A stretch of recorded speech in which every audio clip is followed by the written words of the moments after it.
Okay, I think we are ready to start. I know it's a bit late, but let's gather and let's go through this very important panel discussion. And I have the honor of thanking our great panelists that we have here before us. I will introduce them in a minute. But before we do that, I'd like to invite Mrs. Tatiana Morsian, Undersecretary General and Executive Secretary of the UNEP, to address us. Thank you.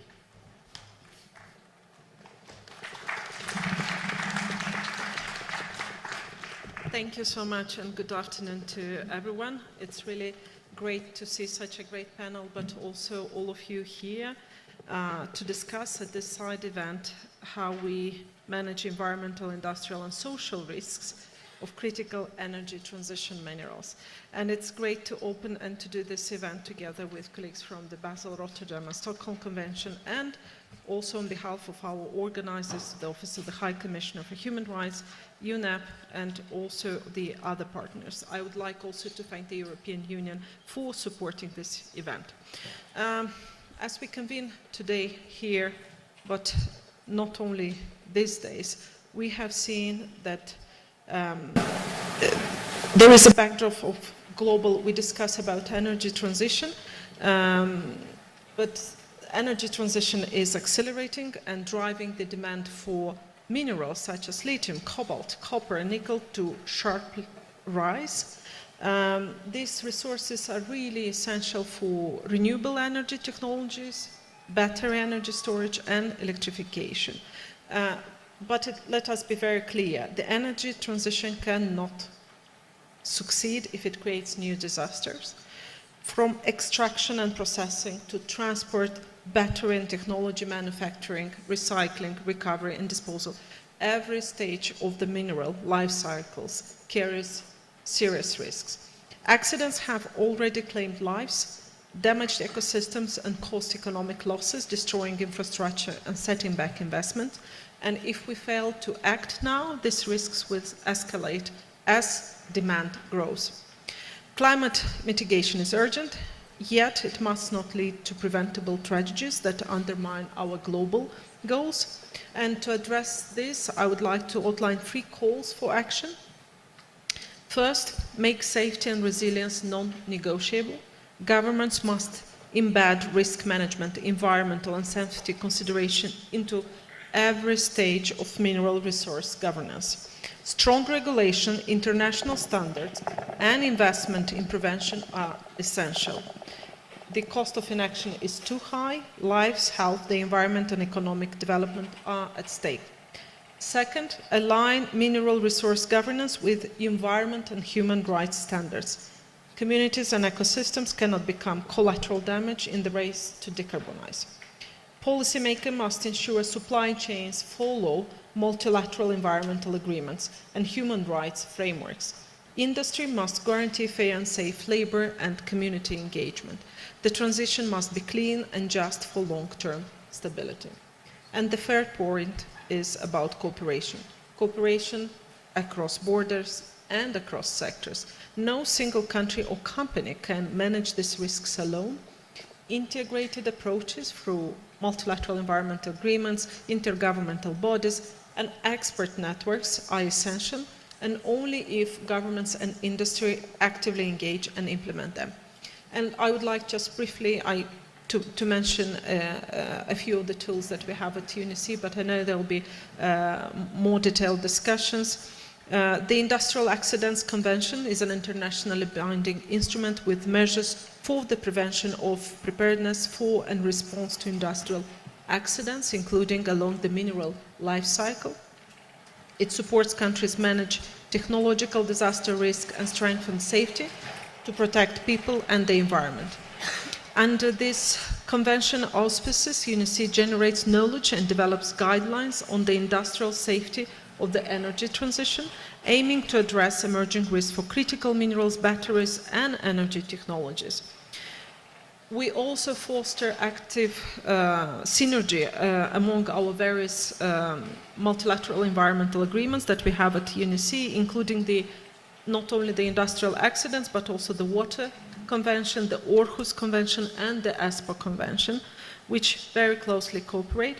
This enables us to invest in foresight analysis, efficiency development, guidance, drive policy development, provide needs-driven assistance to address pressing issues, such as mine tailing safety, natural hazard trigger technological disaster, accidental water pollution, and land use planning.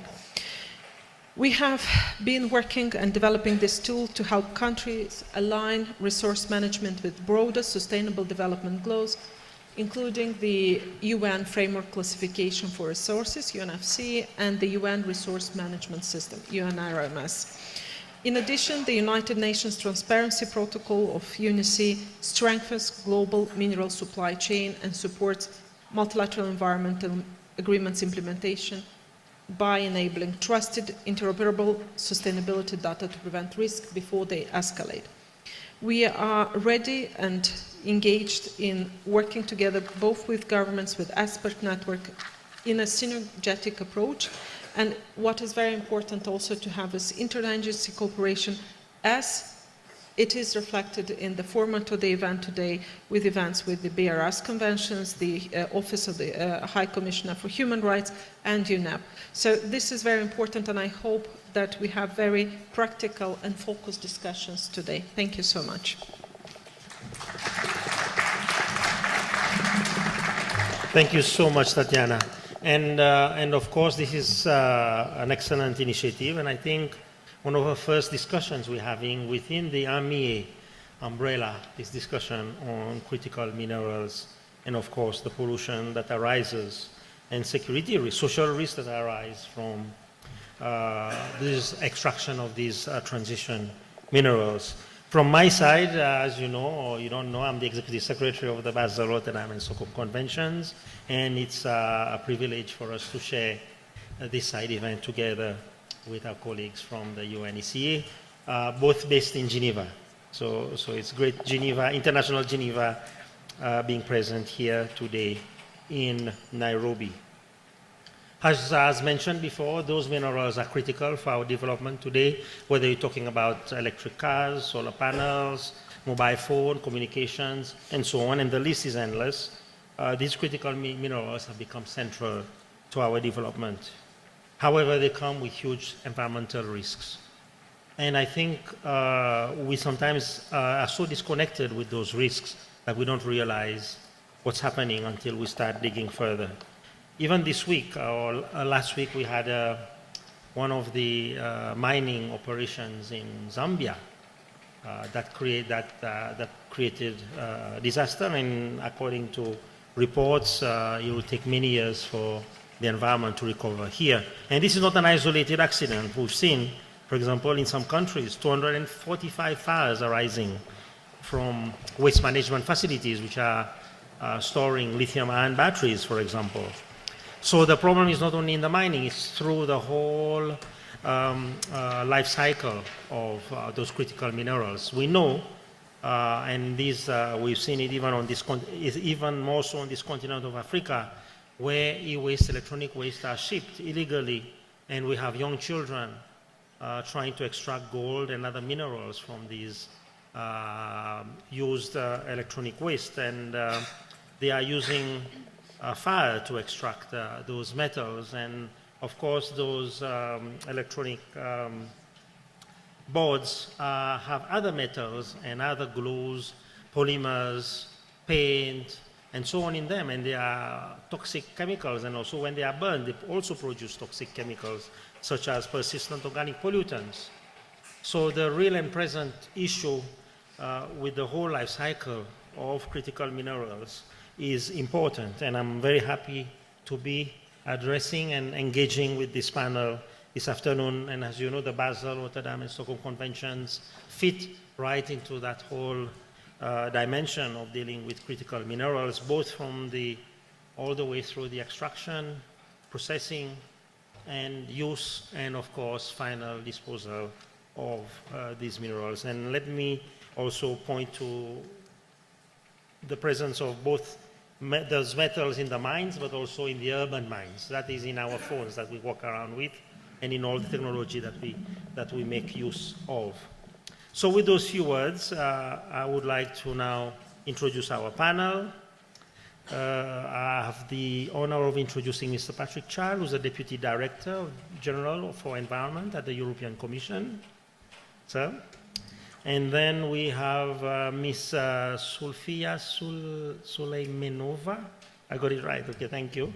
Her Excellency, Ambassador at Large, Minister of Foreign Affairs of Kazakhstan. His Excellency, Mr. Felix Wedley, Ambassador for the Environment of Switzerland.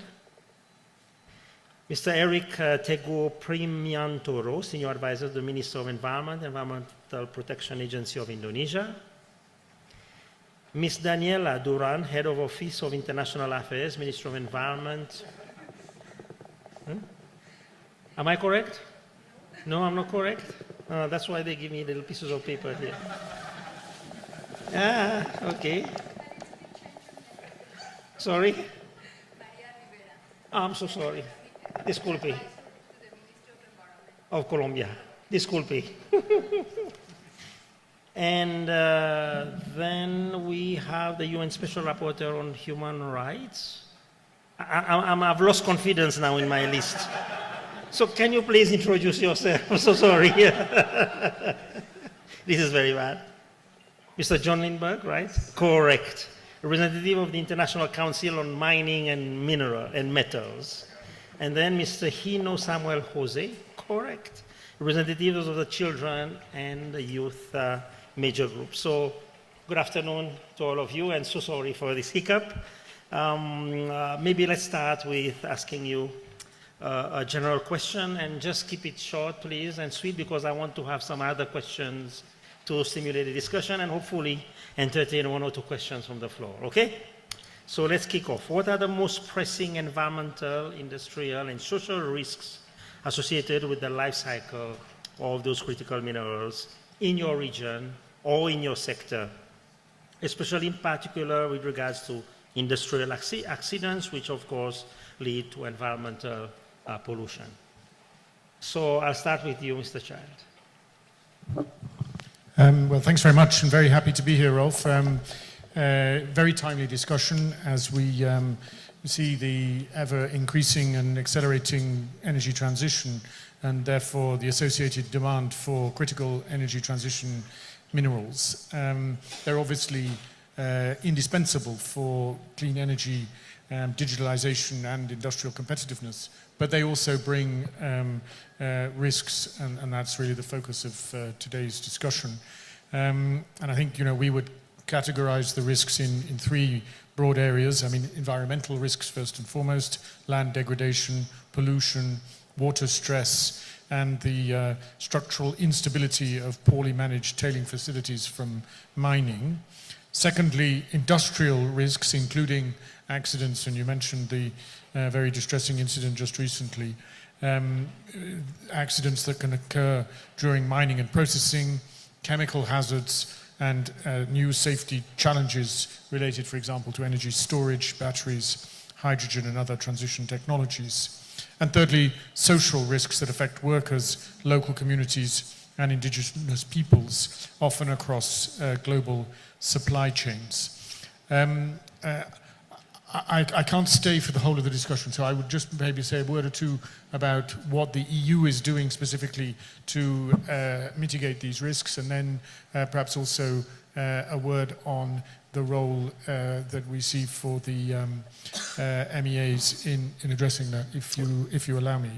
And I'd like to start by highlighting the work of the UN Secretary General's panel on critical energy transition minerals, which was co-chaired by my colleague Dieter Jürgensen from DG Energy. This brought together producer and consumer countries, industry, civil society, and indigenous leaders to agree for the first time a really powerful set of principles and actionable recommendations to guide mineral governance with justice, transparency, and sustainability at its core. And these outcomes were also, I think, usefully picked up and discussed in more detail at the COP30 in Belen recently, and will be, I think, feeding into other global discussions in the G20 and elsewhere. And I think we'll hear more about the work of the panel later during these meetings. In terms of the EU's response specifically, we have a whole range of different pieces of legislation and initiatives, and I just run through some of them briefly. And we have the Critical Raw Materials Act from 2024, which really puts a lot of emphasis on responsible extraction and recycling while ensuring sustainability. We have recently revised our Industrial Emissions Directive to bring into the scope metals mining and providing also permitting frameworks for industrial transformations. We are preparing actively for a new Circular Economy Act, which we'll present next year to consolidate further the circular and sustainable management of resources, including critical minerals. We have also the Seveso 3 directive, which is specifically about major industrial accidents. We have directives on waste, the water resilience strategy, and just last week the Commission adopted a new communication, what we call Resource EU, which is very much focused on strengthening the EU approach to raw materials management and CETM governance around issues like circularity, domestic capacity, resilience, and responsibility.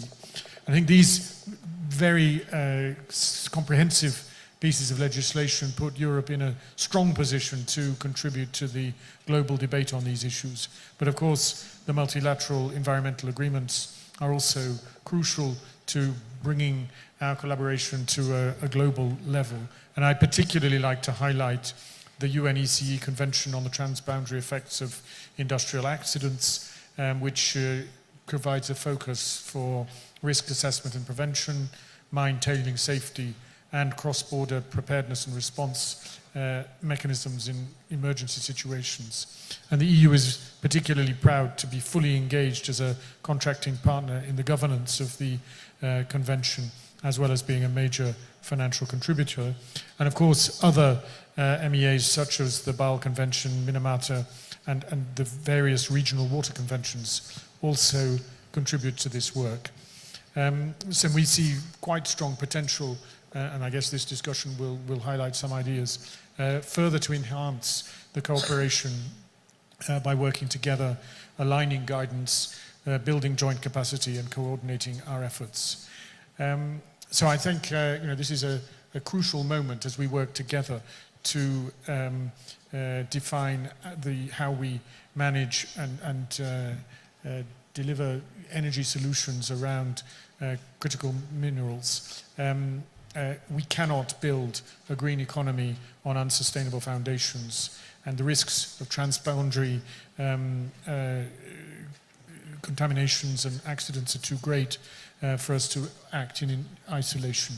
So I really welcome the work that we're doing together here in order to make this a collective enterprise where we can build strong and effective collaborative solutions working on the strong foundations of the existing MEAs. So thank you very much. Thank you very much, Patrick, and thank you so much for sharing with us. You have done your job, so if yeah, you I'm need sorry, to... I've broken your Yes. your rhythm as moderator, and Yes. but I do have to leave. So but thank Yes, you. Very okay. much. Yes, I also have Indonesia who also will need to leave us. So I have Eric, so you have the floor.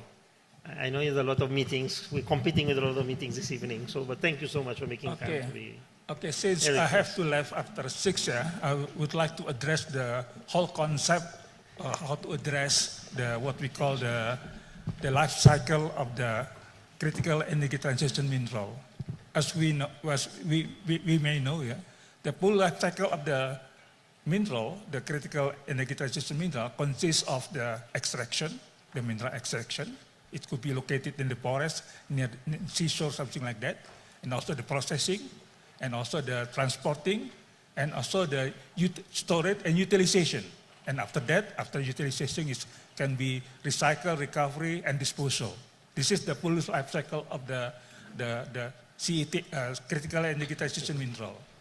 If we assess the impact and risk, not only risk, but also impacts, from across the full life cycle of the critical energy transition mineral, there are some impact and risk we can identify. First, regarding the environmental impacts, it can be the air pollution, GHG emissions, something like that, and also land degradation, deforestation, and also what we call the water pollution, and also biodiversity loss. And if the location of the mineral extraction near the seashore, the coastal and marine, it could be coastal and marine pollution and degradation also. That's regarding the environmental impact of the critical energy transition mineral. And the second one is about the health impacts. Health impacts, it can be something like what we call the safety of the people, the safety of the workers, something like that.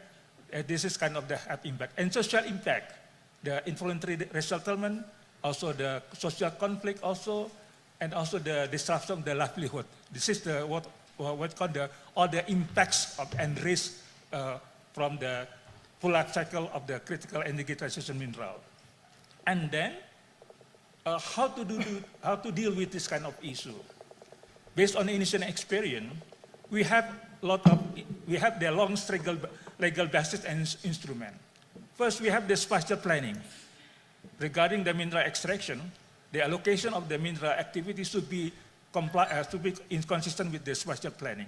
With the spatial planning, we have the strategic environmental assessment. So since the beginning, we have to take into account the environmental consideration using the SEE. This is the first thing, the spatial planning of the mineral extraction. And then, when the mineral extraction, processing, something like that, conducted at the project level, we have the EIA, environmental impact assessment. And after EIA, we have the instrument, what we call the environmental reporting, something like that, and also the compliance mechanism also. And environmental assessment is also can be part of the kind of the activity. And environmental audit, we have all the environmental audit. And all these have the long legal basis. If the battery from the lithium, something like that, cannot be longer be used here, it can be classified as the hazardous waste. It means there is some activities, the process how to deal with the hazardous waste. We have the instrument from EIA and also the instrument regarding to managing what we call the hazardous waste management, something like that. And then, what is the role of all the MEA convention? Since we have ratified all the convention through our law and regulation, it means when we conducting the EIA, we should integrated all the law and regulation, including the international regulation has been ratified, national and also local regulation. So EIA become the tool to integrate all the regulation, something like that. And then there's a responsibility for the environmental assessment, environmental obligation, and also the law enforcement also. I think that's all I will cover how to deal with the critical energy transition mineral across the full life cycle using all integrated environmental instrument based on the international law and regulation and also the national law and regulation. Thank you, that's all. Thank you. Thank you very much, Eric. And please allow me to leave this. Yes, our panel is slowly getting smaller and smaller. I think I'll be the only one left on the panel when we finish. I'm joking. Yes, Excellency Ambassador Felix, you have the floor. Thank you very much, and thank you for organizing this very important panel on this topic. Eric and also Patrick have touched upon a lot of points that I wanted to speak about, so I will try to highlight a bit some different things also. I'm just coming back from Belém, where we had the COP30 and there we celebrated obviously very much the renewable energies and the progress we have done there. We know now it's 2 trillion invested in global renewable energies, 1 trillion fossil energy, so the transitioning is going on. That's a positive thing, but also as also heard, this is also posing challenges regarding the minerals. And at COP also, the topic was more discussed than in the past. It was discussed under the unilateral trade measures, it was discussed also under environmental impacts, and we also sense it's a sensitive topic because we all know how important it is, and also how economically important it is, politically important it is, socially important it is, and that we need in the future. When we look at the current regulations, we know that over the years many instrument standards have emerged to address environmental impacts and safety risks linked to the minerals. And the MEAs play a very important role there. We have heard the names of them already, I will not repeat them, I think also benchmarks like the SDGs have very much played a role to inform people about and also share, to show where we want to go there and that we have to work across supply chains and borders. And this is very crucial to manage pollution, tailings contamination, industrial accidents, transport waste and environmental harm.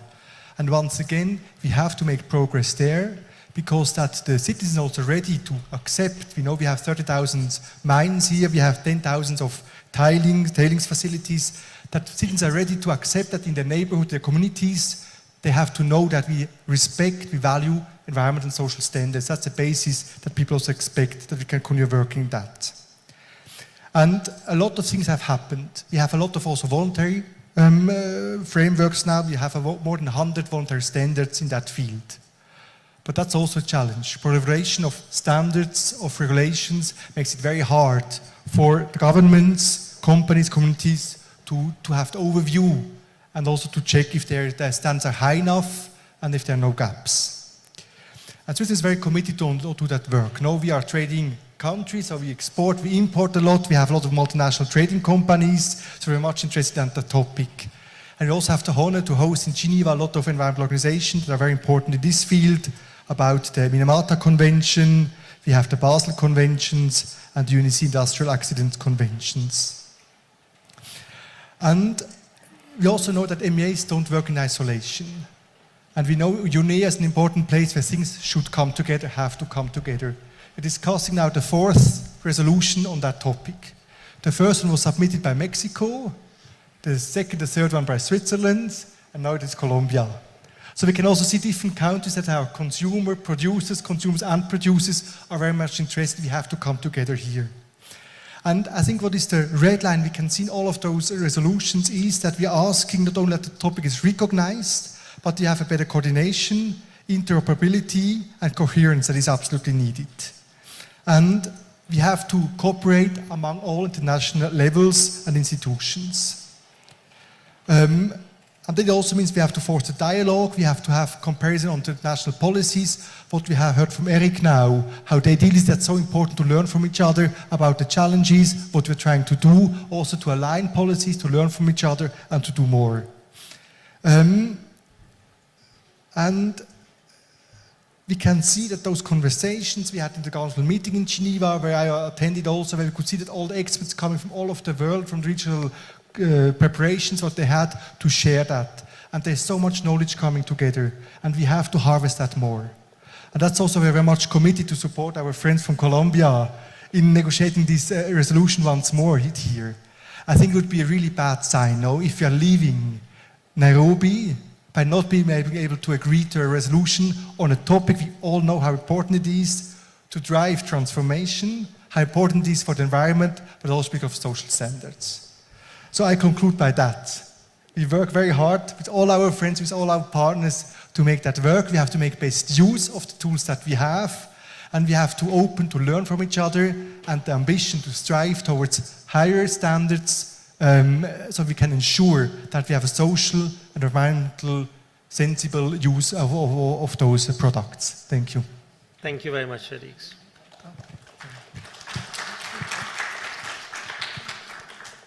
Okay, now I have the pleasure to invite Zulfia to address us on this question. Careful. Okay. Thank you very much. It's very difficult to add about any new risks related to CETMs after several speakers, but I will try to give a little bit of perspective of Kazakhstan. It just happens, I mean, right now I am in MFA, but before that I was actually in Ministry of Environment. I was Deputy Minister and Minister, and my job was to enforce environmental legislation. So I will be speaking a little bit from that angle, and it just happened I was also the member of CETM panel of Secretary General, and I will try to link these aspects as well. Actually, before it was the critical energy transition minerals for producing countries like Kazakhstan, it was just mining. Until this very moment. We understand with climate issues and energy transition related things, they became a little bit differently angled. But for us, it was always mining, metallurgy, and that's it. So we have been dealing with the issues of environmental, industrial, and social risks in mining activities for quite some time. And I will try to uncover some of the aspects. In my previous jobs, I had maybe an honor of going in the mine, the copper mine. I was at the smelting, and I was also at the tailings. Okay. So I know all the different aspects of what is happening, and I just had the pleasure of talking with the miners and talking with the companies. And I will share with you several things. First, when we are speaking about the risks, there might be different risks at different stages of production. When you go to the mines, one of the big, we speak about the occupational health and other things, but the thing is that in mines, the explosions happen and people die. That happens because the methane, it concentrates. If you don't have the proper technologies, if you don't deal with that in advance, if you don't invest in these issues, explosions happen, people die. This has been, unfortunately, Kazakhstan has a very long-term experience in mining industry since the Soviet Union. We have the mines which appeared very long time ago. They are in different, let's say, situations, and the government has been, and the leadership of the country has been prioritizing that we actually deal with the mines and with the conditions of the miners, where they work, are they safe, are we investing enough in the occupational health? That is first thing. Second thing, the second stage, once you've gotten all these minerals, you go to smelting, you go to all these places, the environmental pollution happens. If you don't invest into the technologies, different situations might happen. When I was deputy minister, we had an accident on one of the industries. Basically what happened is that they had an accident and the entire city was covered with some pollutant. Many people were feeling sick, and it was very difficult to explain to people what was happening. When we started really dealing with the company, we realized that it was very old technologies and they had to upgrade all these technologies. Infrastructure ages, and we have to prioritize the issues of renewing all these technologies on time. Another thing is the mines. Having mines is something that you have during your process, but then the sustainable management of the mine tailings is one thing. But after you have done with all your production, what do you do with the mine tailings? You need to clean up after yourself. We have, unfortunately, a number of, we call it historical pollution sites, and we have a number of them. So what we did is the president of Kazakhstan, once he was elected as a president in 2021, one of the things that he prioritized was environmental safety, environmental issues. So in 2021, we updated our environmental code, where we have identified several things. We also made some changes into the code on subsoil use. So we did the following things. First of all, we said, okay, if you want to work on minerals, that is fine, but before you start working on minerals, you have to calculate how much money do you need to do the, how's it called, cleaning up after yourself. You have to calculate that, and you have to put the money on the deposit, because I don't know what will happen to you. You may go bankrupt, you may want to run away. I don't know what will happen tomorrow, but I have, as a government, I should have the guarantees that I will have enough resources to deal with the cleaning up, because that is not the job of the taxpayers of our country. You are getting your revenues, we are creating you the good investment climate, but please make sure that you clean up after yourself. So this is one thing that we have done, and we also went through different stages, because at the initial stages when we introduced this specific norm, companies did not really want to put enough money. These were insufficient, so we had to really through environmental code, we actually had to ask them to do the assessment and then put money based on the assessment of how much money they will need. This is not something that is liked by many mining companies, because they think that this is the money which is just lying on the deposits in the banks and they could invest that. But from the government perspective, we believe that this is the guarantees that they will not disappear. And this is the guarantees for our people that their environment will be taken care of. That is first thing. Secondly, we also, of course, we are part of the Industrial Accidents Convention, and we have been working. We had amazing experience, and working with the convention on sustainable management of the tailings.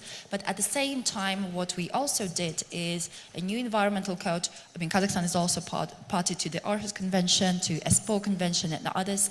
But we realized that we are not really providing enough space to our people to participate in the decision-making process. What I personally dealt with, we realized that sometimes local communities, they don't want any mining activities in the places where they live. They don't want it. If you tell them there will be new jobs, new income, they don't want that. And that is okay too. And what is the job of the government? It is to provide them the space to say, no, we disagree, we don't want that. Or to say, okay, we can live with that, but make sure that you put the A, B, C, D, E, that you're following our demands.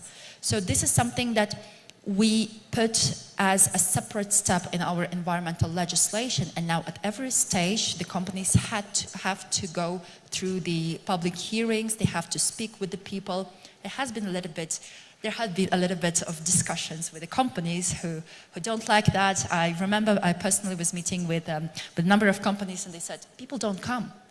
Local communities don't come. But enforcing this kind of legislation takes time, because you also have to build the capacity of the local communities to be able to participate in this kind of discussions, to be able to provide their own feedback constructively. It takes time. So this is something that we did, and I think we're still working on it. And this is something that is very important.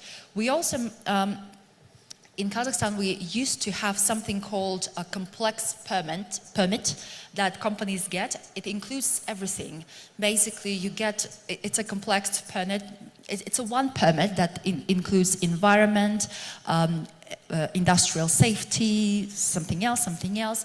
So what we did, we said, no, environmental impact assessment and environmental permits have to be separate, because you can't really mix these things with, for example, identifying what is going to be your sanitary zone or whatever. That is a very different thing. So we separated environmental impact assessment, and so far environmental impact assessment is one of the most complicated and the longest aspect of this entire permit period. But also within this environmental impact assessment process, you have to do the public hearings, and you have to adjust your plans on how you want to deal with this with the mining activities, and how you want to do the rehabilitation afterwards. So these are some of the things that we have been working on in terms of environment. But also the occupational health has been a very important aspect, because, and here I actually also would like to raise one more interesting aspect. Kazakhstan, we have been very strict with making sure that environmental and social safeguards are in place, that the miners are paid enough. And for example, if you take the copper industry, the miners in this copper industry, they get a little bit more than any other miners, and their salaries are above average. So they're well, let's say, they're paid well.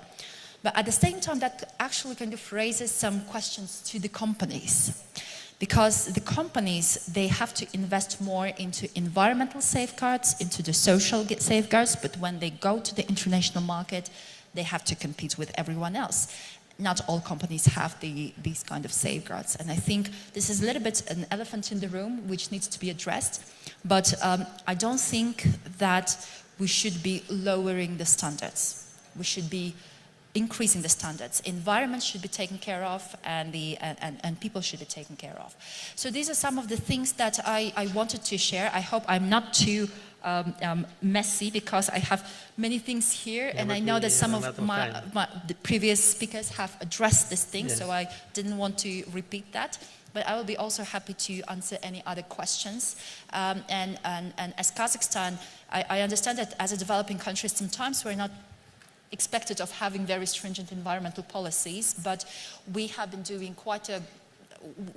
working for quite some time in terms of making sure that first we integrate the requirements of the multilateral environmental agreements into our national legislation. That is first thing. Second, that we are aligning our own standards with the OECD country standards.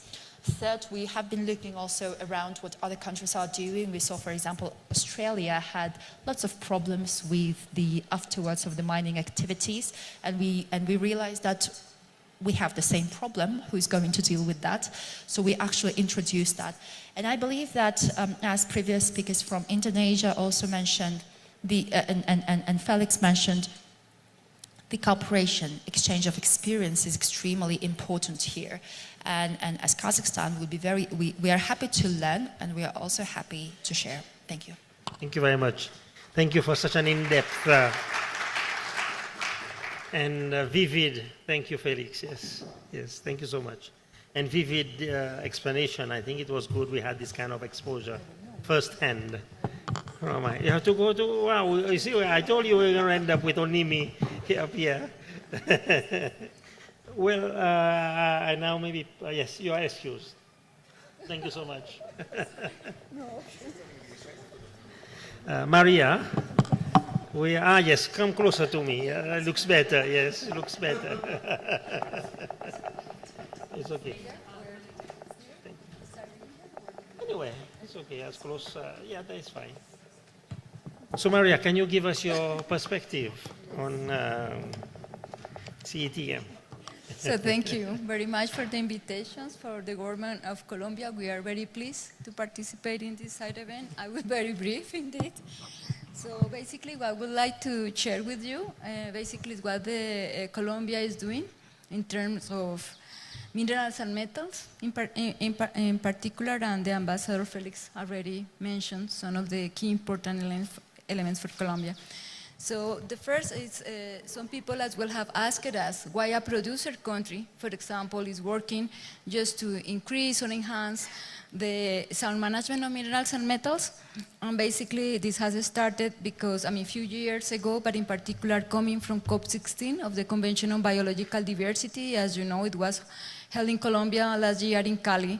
And there we launched a voluntary declaration to enhance the sound management of minerals and metals, and in particular to reduce the negative impacts of mining, in particular taking in consideration the global crisis that no need to say, but it's of course the main elements of the current global crisis on because of biodiversity, climate change, and pollution. So because of that, the Colombia government prepared a strategy on those lines, jointly with the Ministry of Mining and Energy and the Ministry of Foreign Affairs.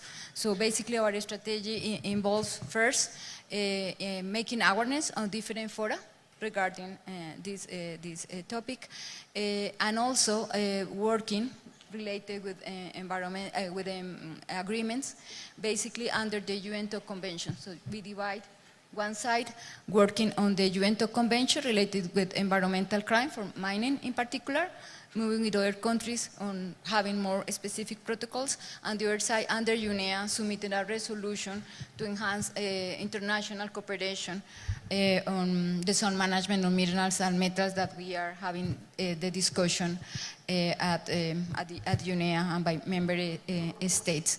So basically, our rationale for that is as well, we have participated, Colombia was part of the panel of the Secretary General Critical Energy Transition Minerals, so as well, we see a lot of value on the panel, and in particular, our initiative of the submission of this joint resolution now by Oman is basically on two main items of the Secretary General report, recommendation second, that is on traceability and accountability, and on the principle 7 as well. So those are the main basis as well for the work that we are doing and that we would like to see reflected more in the work that has already been done. So it's also built on the previous resolution on minerals and metals that have been working with the different governments and now are on implementation, in particular the last resolution 6 that is mainly based on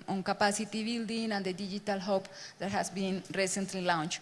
On the side as well, Colombia C, in particular with the Basel, Rotterdam and Stockholm Convention and the Minamata Convention, and in particular focusing on minerals and mining, of course, we see a lot of advantage that is coming. In particular, we review, of course, the guidance that are coming from both conventions. We see that is really great, that is work ahead.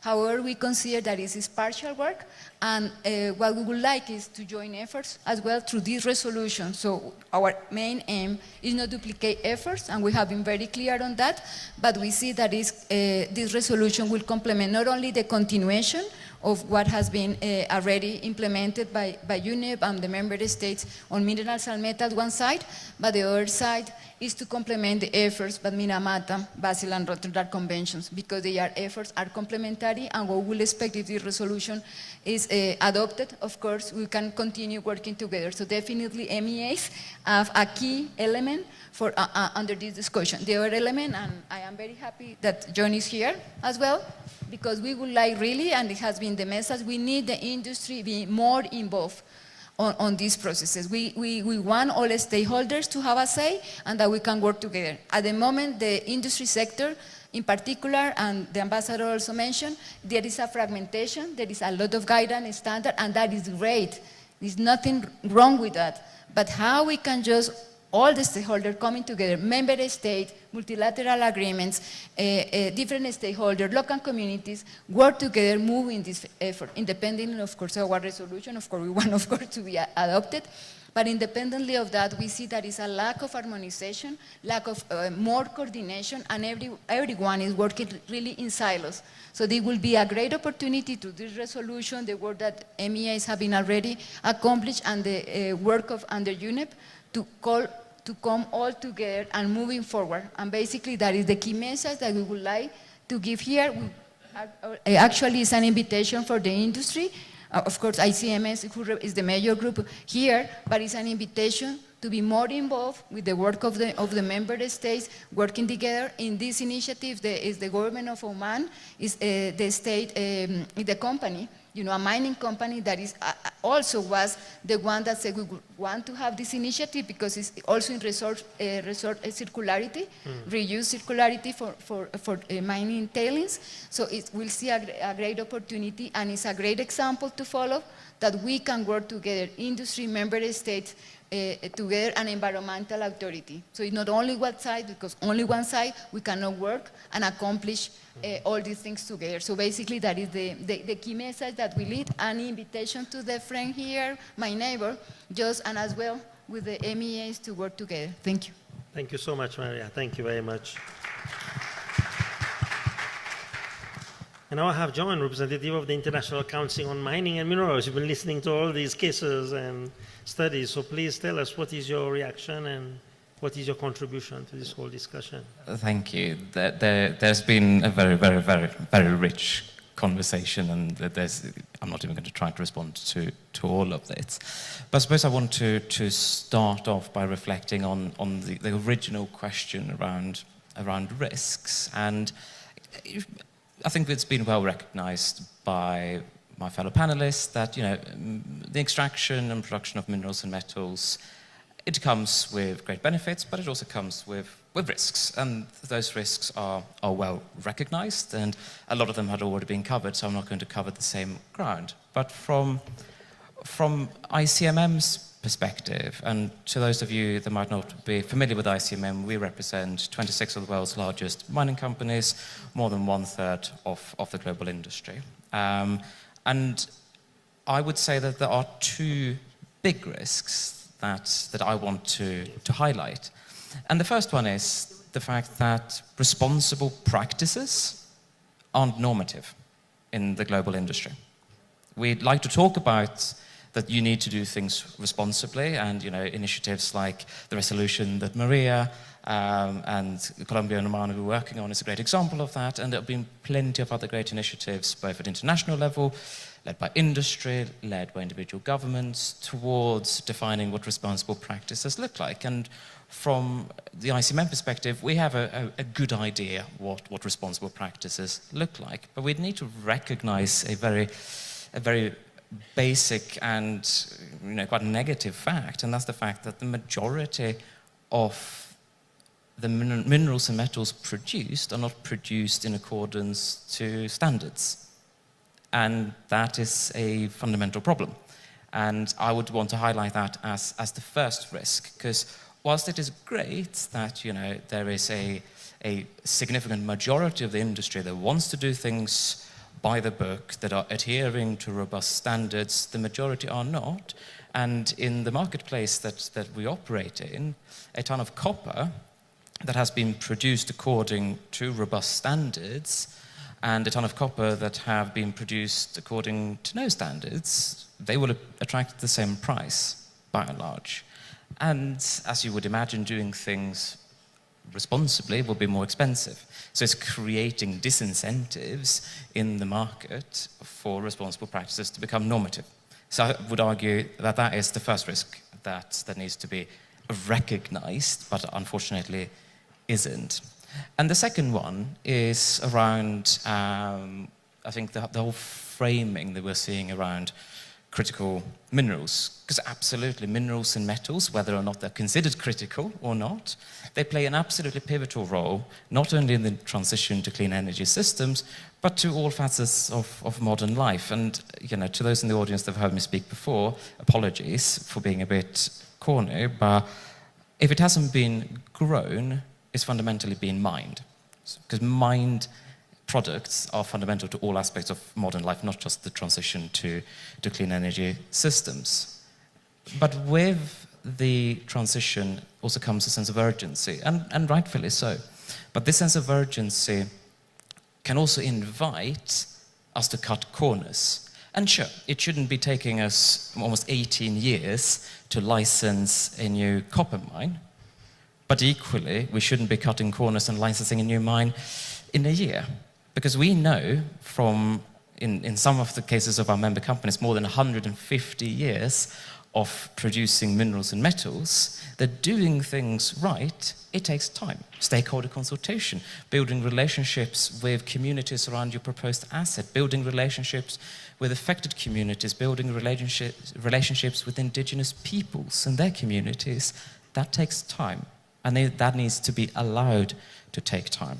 So I would highlight that as being the second risk that we are seeing, i.e. we start to cut corners in the name of the transition, and that is not only obviously introducing a lot of more and new risks to communities, but also introducing a lot of risk to mining companies that want to do things the right way. Because if we are asked to cut corners, we know that, you know, it might cause social strife. It might result in designs of the mine asset that are not climate resilient. So again, it's striking the balance between wanting to do things at the pace required for the transition, which granted is super important, but also giving time to make sure that we can do things responsibly. So I think that is sort of the early interventions I want to do, and I want to give Samuel a chance to speak as well. And I promise I am not going to step off the stage.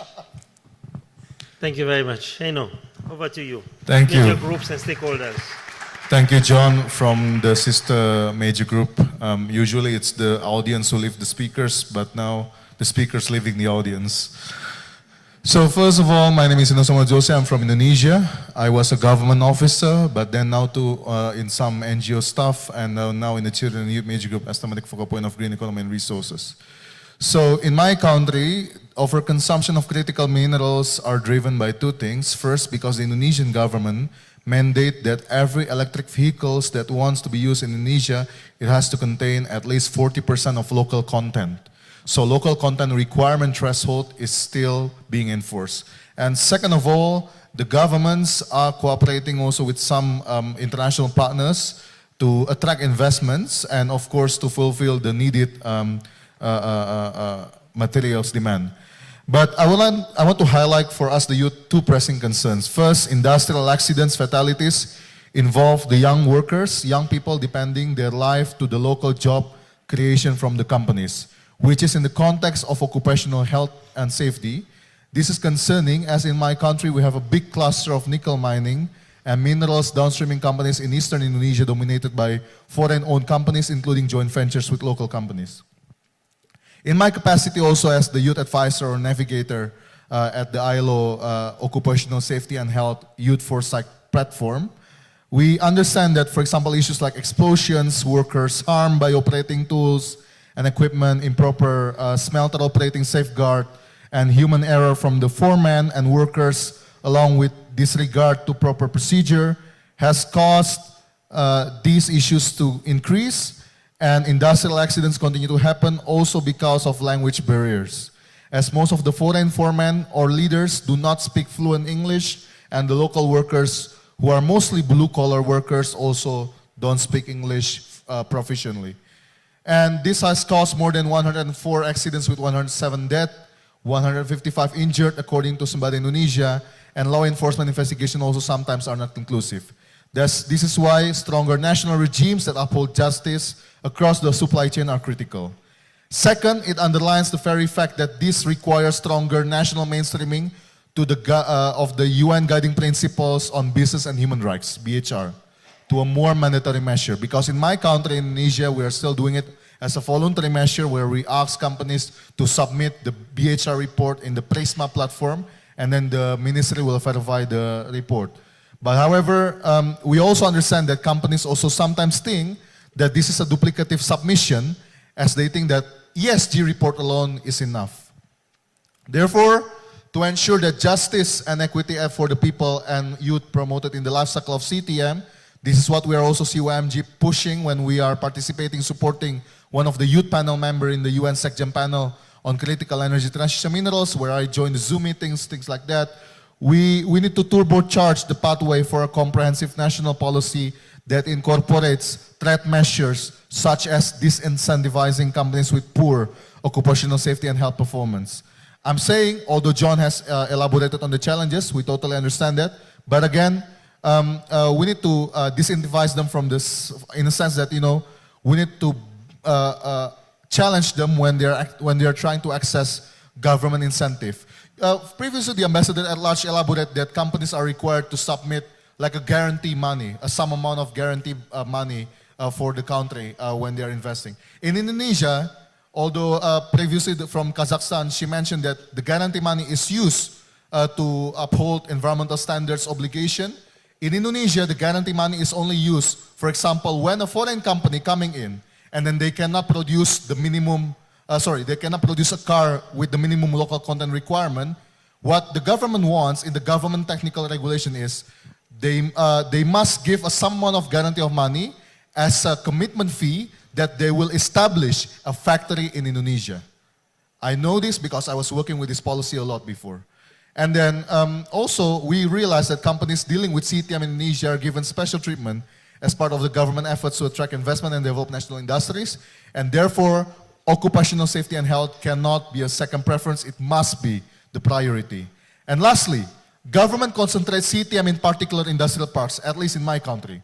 If state-owned industrial parks or those who are in joint venture, clusters of companies within that industrial parks, we can oblige them to follow a higher standards, and I do see a value that's what to advance the role of industrial parks and zones in mitigating the risks of industrial accidents in CTM life cycle. While due diligence remain critical and challenging to implement at the same time, transparent and accountable information for the public must be available. However, these efforts must be complemented by robust safeguards that prevent industrial accidents, particularly in regions where informal extraction coexists with large-scale industrial operations.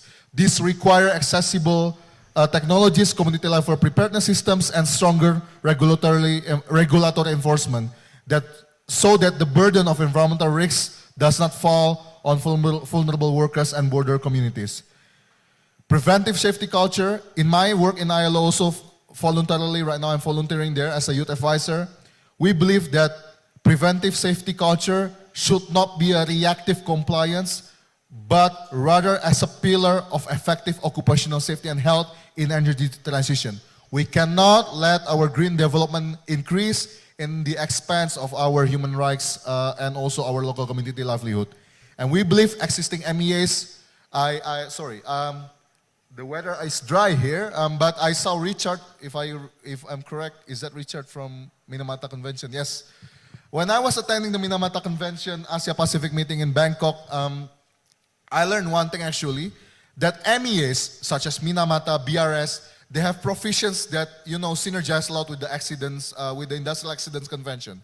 But however, we need more countries, as now we are also negotiating a minerals and metals draft resolution in UNEP 7, we need to understand that this is a long-term game, and while noting the current progress of the draft resolution, I can say at least in UNEP 8 we are hoping for a better situation where we have a clear pathway to a stronger global governance on minerals and metals. I apologize, something just got to my eyes. But yeah, to close, I hope that these notes can stand as a reflection point for all of us in balancing environmental and social safeguards in Indonesia and globally by promoting, an occupational safety and health that embrace all stakeholders and also ensuring that our consumption of critical minerals are responsibly managed and we're moving away from extractivism to mineral stewardship. Thank you.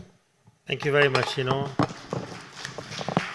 And bear with me, we have one final presentation, and this is on a video. It'll be very short, and then I will invite Joseph to close the session. Unfortunately, we run out of time. So, video, please.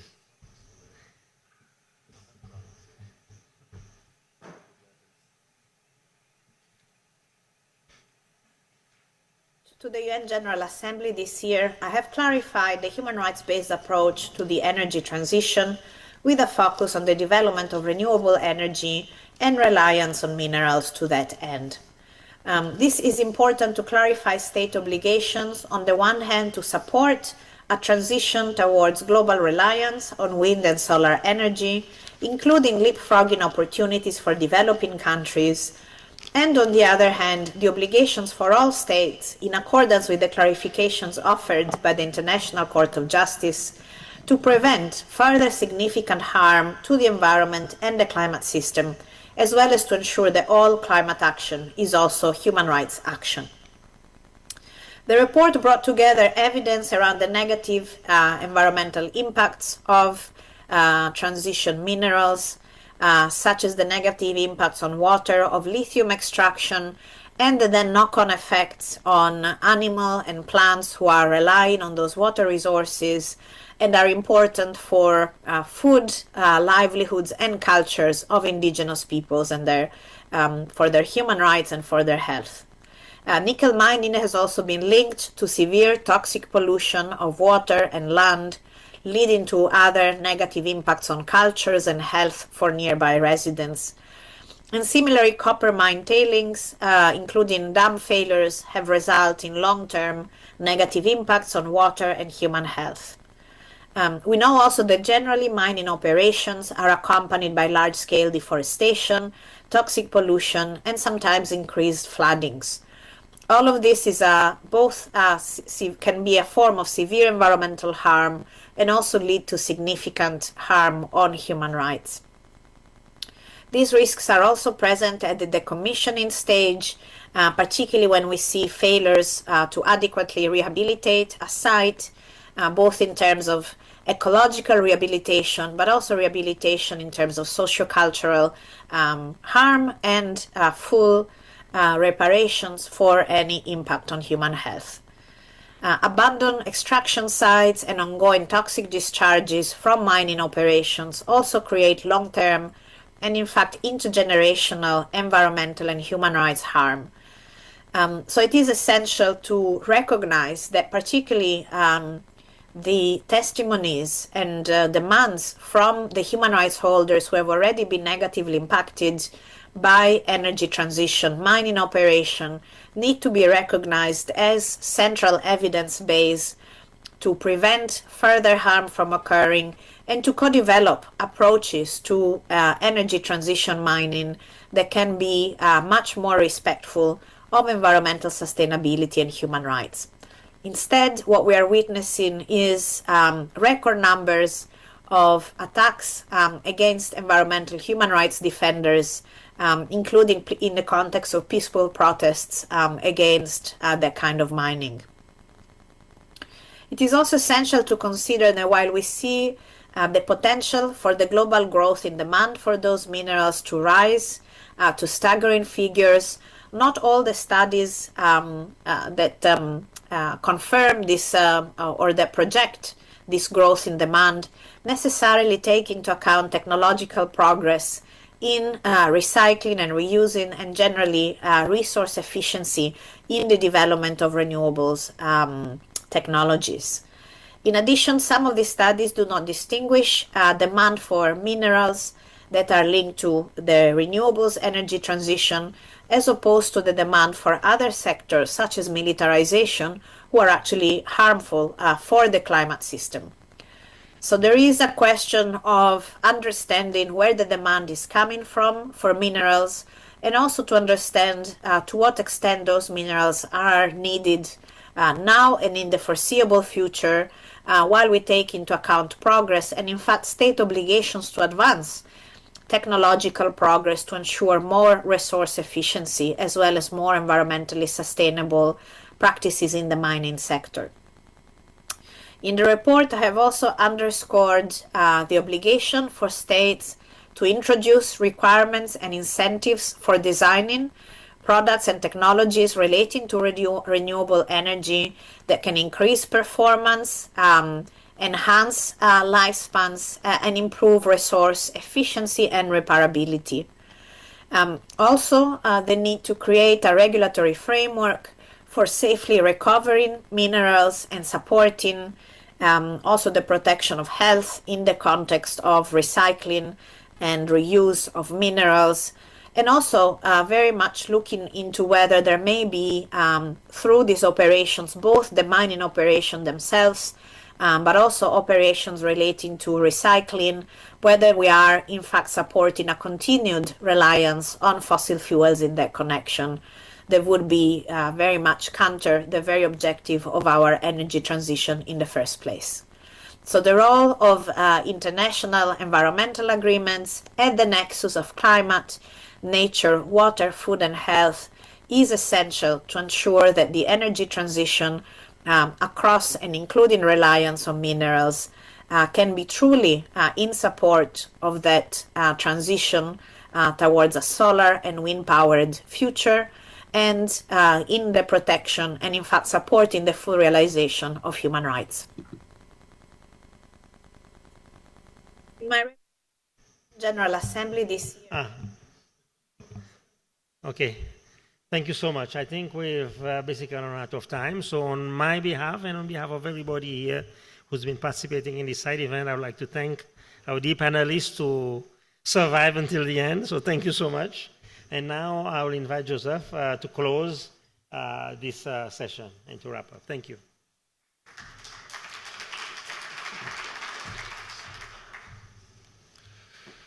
Excellencies, distinguished delegates, partners, and colleagues, as we conclude this side event and a productive day at UNEA, I wish to thank our distinguished panelists for their really excellent contributions, our co-organizing partners, and the European Union for its support. I wish to also thank everyone in the audience for your engagement and attention. We gathered here to confront a complex reality. As we race to decarbonize and mitigate climate change, the very minerals driving the energy transition pose significant risks to people, the environment, and economic development. And these risks are not theoretical, they are real, as we have witnessed in numerous industrial accidents and disasters worldwide. So these risks are often compounded by natural hazards which demand our urgent attention. So the message from today is one of resilience and opportunity. 3 clear pathways have emerged in our discussion. Firstly, strengthening legal frameworks. MEAs such as the BRS conventions and the Industrial Accidents Convention and human rights instruments provide architecture to protect people and the environment from risks related to critical minerals and to foster effective and efficient cooperation between countries. As the UN Special Rapporteur, Professor Morgera, emphasized, an environmentally sound and human rights-based approach ensures the energy transition protects, not harms, rights holders and vulnerable communities. Second, leveraging existing tools. We need not start from zero. We can build on proven frameworks to develop tailored risk management approaches. We heard several examples today that prove that they really show that progress is possible. Also in that respect, guidance that's been developed under MEAs can be of precious help. For instance, as governments and industry embrace circularity, such as recovering minerals from tailings ponds, UNEC's safety guidelines and practices on tailings management facilities offer a critical foundation to build on to manage hazardous tailings and accident potential. And finally, driving collaboration. These challenges cross borders and sectors concerning the whole of society.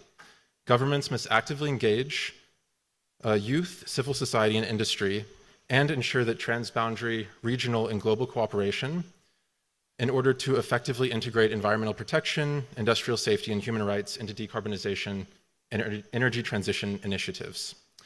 So the diverse voices represented today, from governments and UN bodies to industry and youth, affirm that risk governance of critical minerals are shared responsibilities.